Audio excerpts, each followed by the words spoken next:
Your journey into the world of great stories begins now. Welcome to the English Audiobook Library.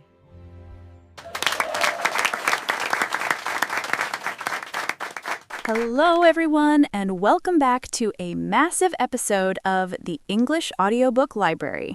I am Molika, and I am here with the man who still uses a paper notebook in a digital world, Smith. Hello, Smith. Hello, Molika. And hey, don't knock the paper notebook. It doesn't run out of battery, and it doesn't try to sell me anything. That is a very good point, and honestly, that connects perfectly to what we are talking about today. We are doing a deep dive, a full hour on how to save money effectively in 2026. This is the topic everyone asks for, because let's be honest, Molika, 2026 is expensive. Coffee is expensive. Rent is expensive. Even digital air seems to cost money now. It really does. I feel like I walk out of my house and $50 just disappears from my account automatically. It's scary. It is. But today, we aren't just going to give generic advice like stop buying coffee. We are going to go deep into the psychology of spending, the traps of modern technology, and the actual practical systems you can use to keep more money in your pocket. I love that. We are going to cover everything from the psychology of the impulse buy to the subscription apocalypse. The subscription apocalypse. Sounds like a horror movie. It feels like one when you look at my credit card statement. So, Smith, let's start at the very beginning, the mindset. Why is it so hard to save money right now? I think the biggest enemy in 2026 is frictionlessness. Frictionlessness? What do you mean? Think about it. 10 years ago, if you wanted to buy a new TV, you had to get in your car, drive to the store, look at the TV, stand in line, pay, and drive home. That is a lot of friction. It gave you time to think, do I really need this? That's true. Now I'm lying in bed at 11 p.m., I see an ad on social media, I tap my finger once, and the TV is on its way to my house. Exactly. The one-click buy is the enemy of savings. There is zero time for your rational brain to kick in. You are buying with your dopamine brain. So the first step to saving money isn't a budget app. It is reintroducing friction. So we need to make it harder to spend money. Yes. Delete the shopping apps from your phone. Unsave your credit card information from your browser. Force yourself to get up and walk to get your wallet. Oh, that is annoying. It is incredibly annoying, and that's the point. If you're too lazy to get your wallet, you don't need the item. It's the laziness filter. The laziness filter. I like that. So step 1, make spending inconvenient. What is step 2? Step 2 is understanding the Diderot Effect. The Diderot Effect? You are using fancy words today, Smith. I did my homework. The Diderot Effect is a concept from the 18th century. It basically says that buying one new thing creates a spiral of consumption. Give me an example.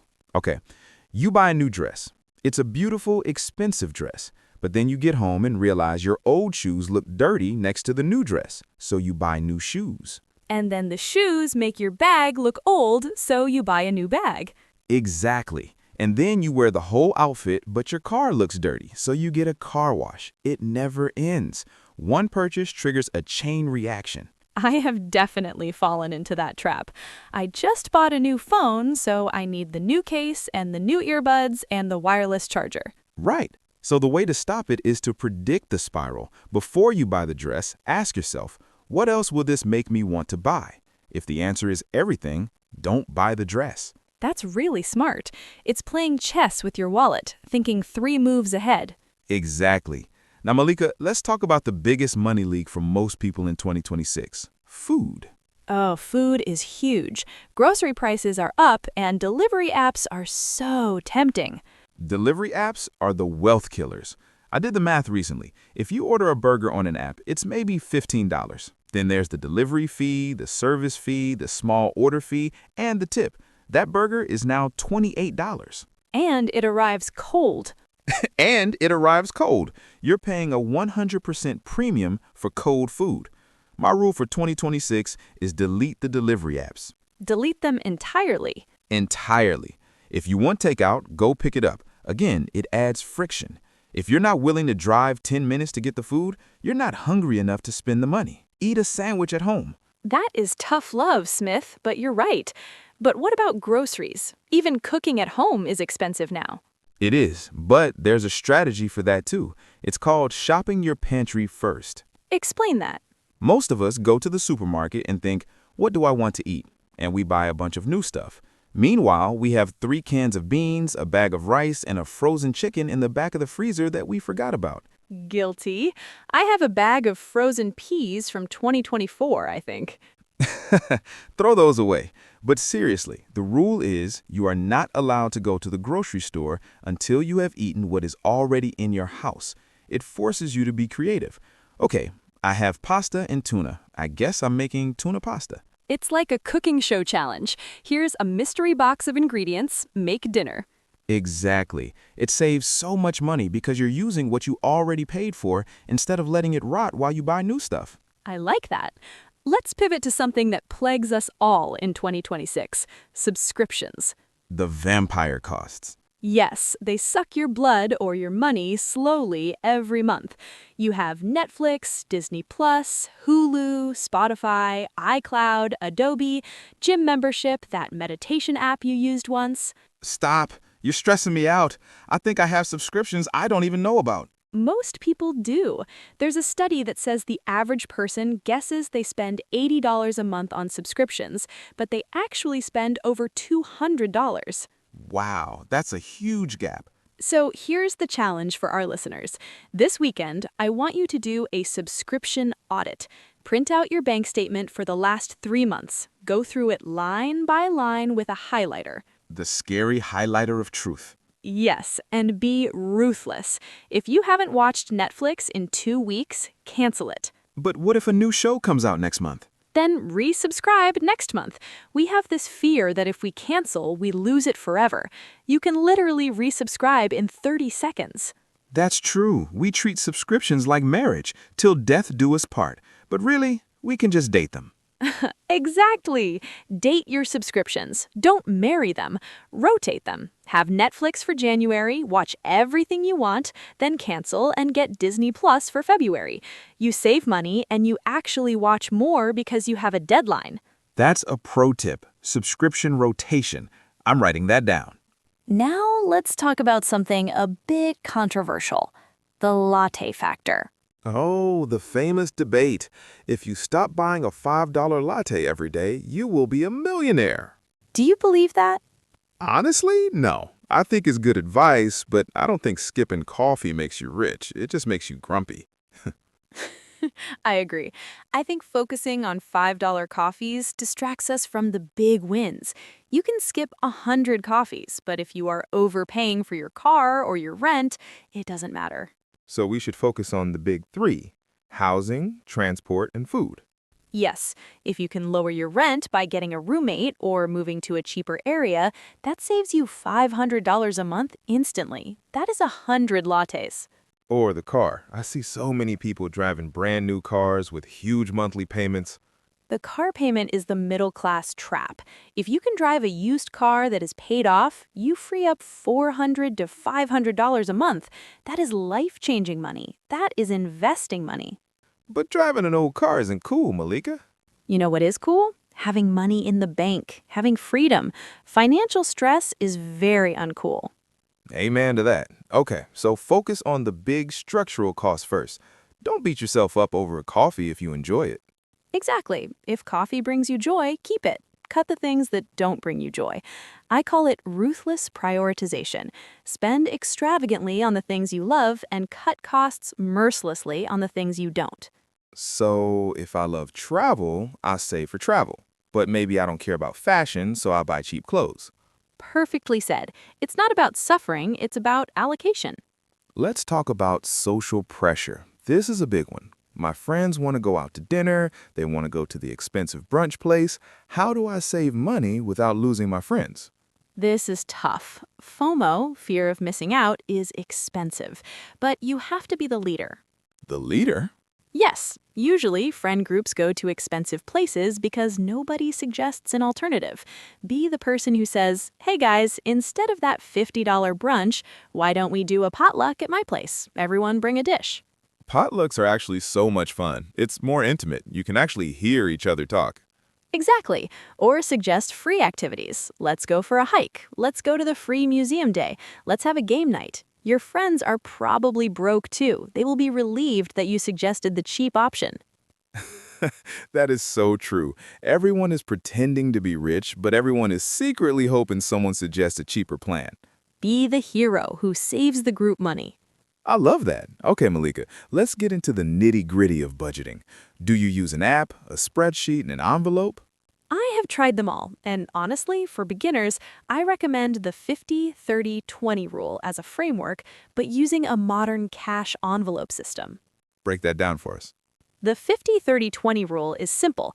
50% of your income goes to needs, rent, bills, food. 30% goes to wants, entertainment, dining out. 20% goes to savings or debt. That sounds clean, but how do you track it? That is where the digital envelopes come in. Most banks now let you have sub-accounts or vaults.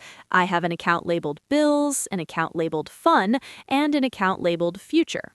And you automate it. Automation is key. The moment my salary hits my account, the robots take over. They move the money to the bills account and the savings account.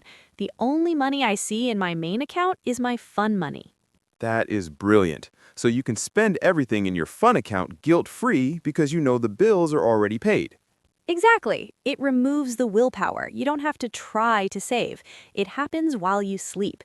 If you rely on willpower, you will fail. If you rely on automation, you will win.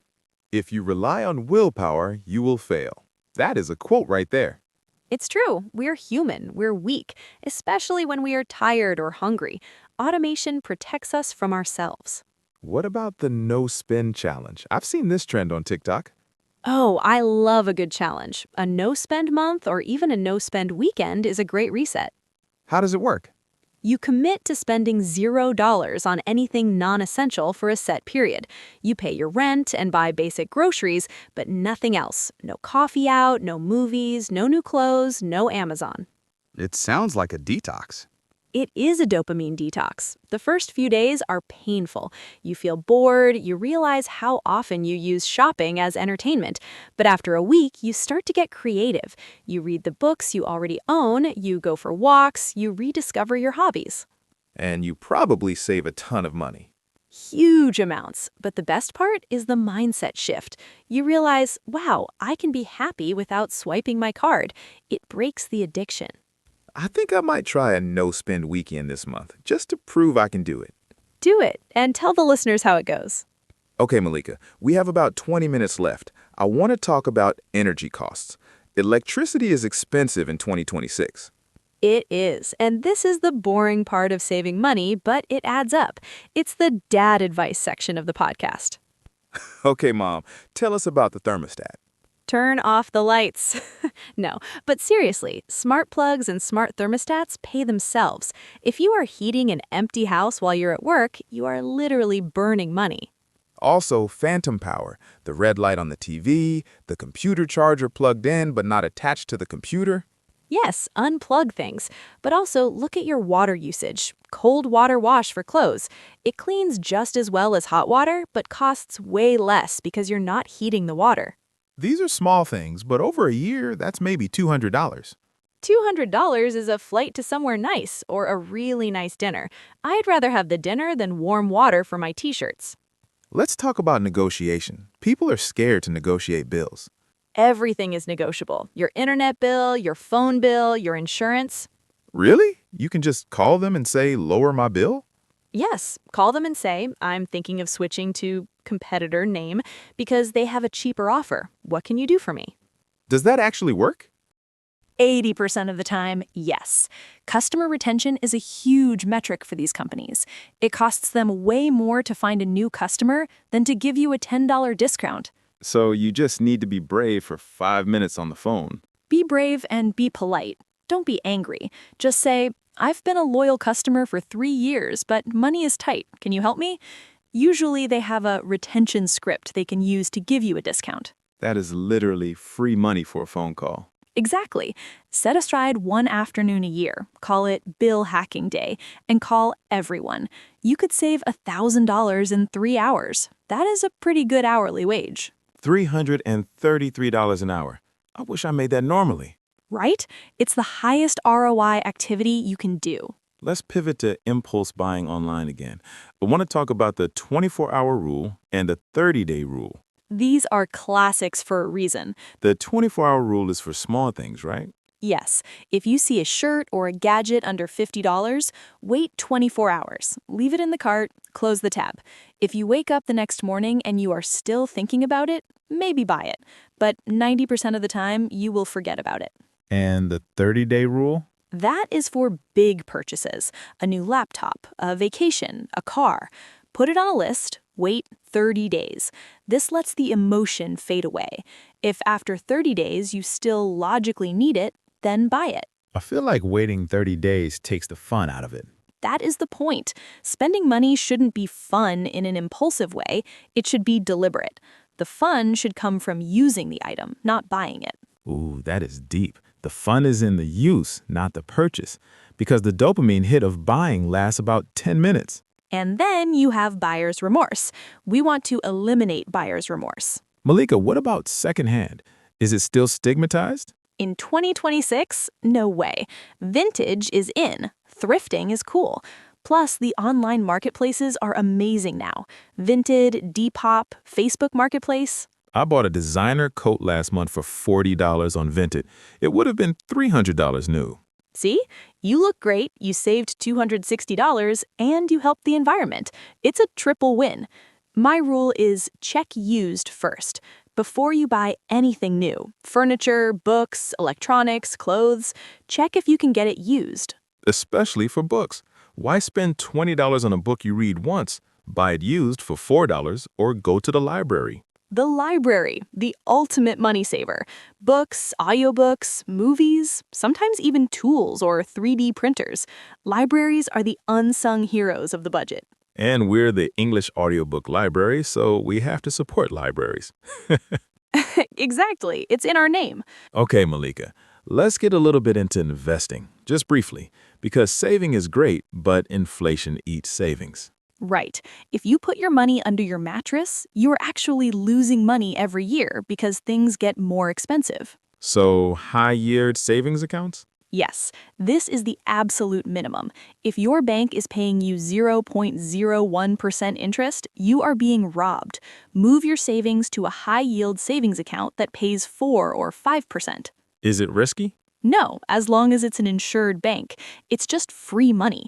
If you have $10,000 in savings, the difference between 0.01% and 5% is like $500 a year, just for switching banks. Again, laziness costs us money. We stay with the same bad bank because it's easier.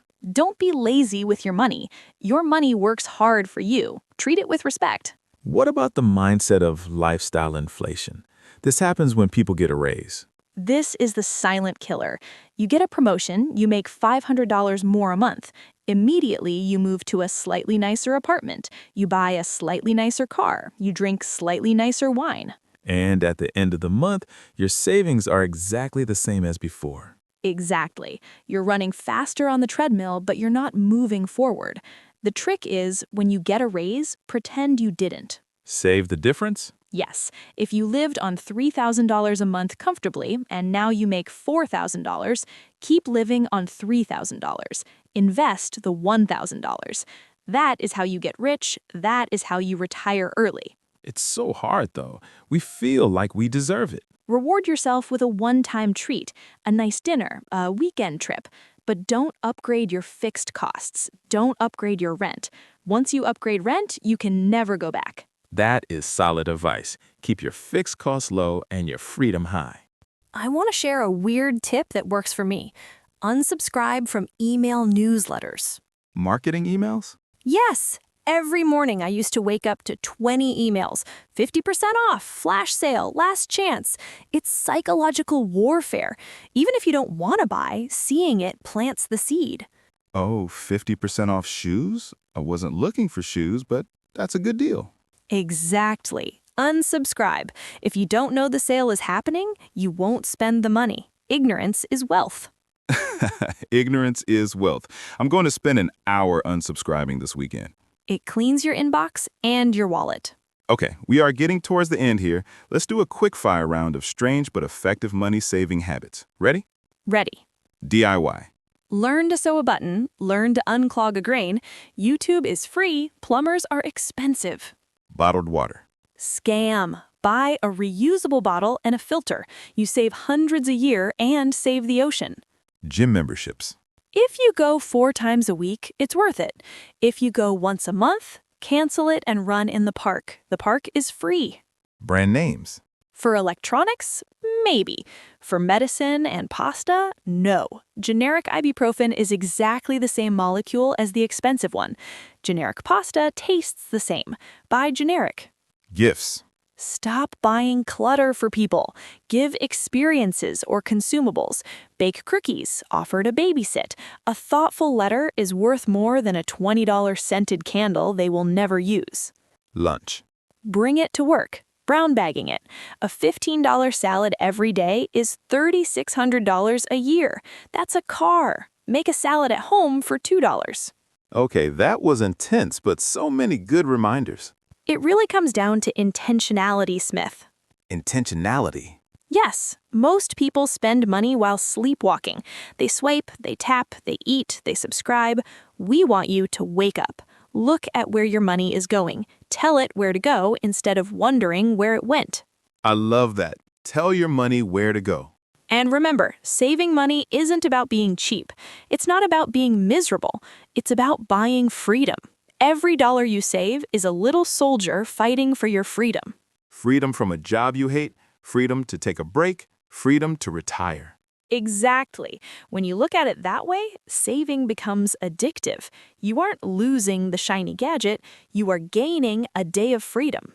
So, Molika, let's wrap this up with a challenge for the listeners. We gave them the subscription audit. What else? I want them to try a cash-only week. Ooh, old school. Yes, take out your budget for the week in physical cash. Leave the cards at home. When the cash is gone, it's gone. It hurts more when you hand over physical paper money.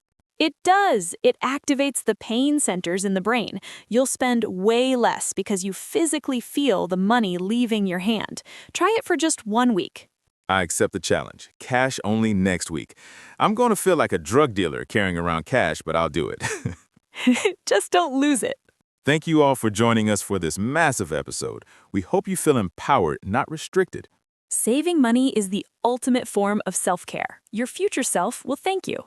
Please subscribe to the English Audiobook Library for more conversations and let us know in the comments, what is your #1 money-saving tip?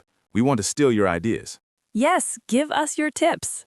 Until next time, keep saving, keep learning, and be smart with your money. Goodbye, everyone. Bye.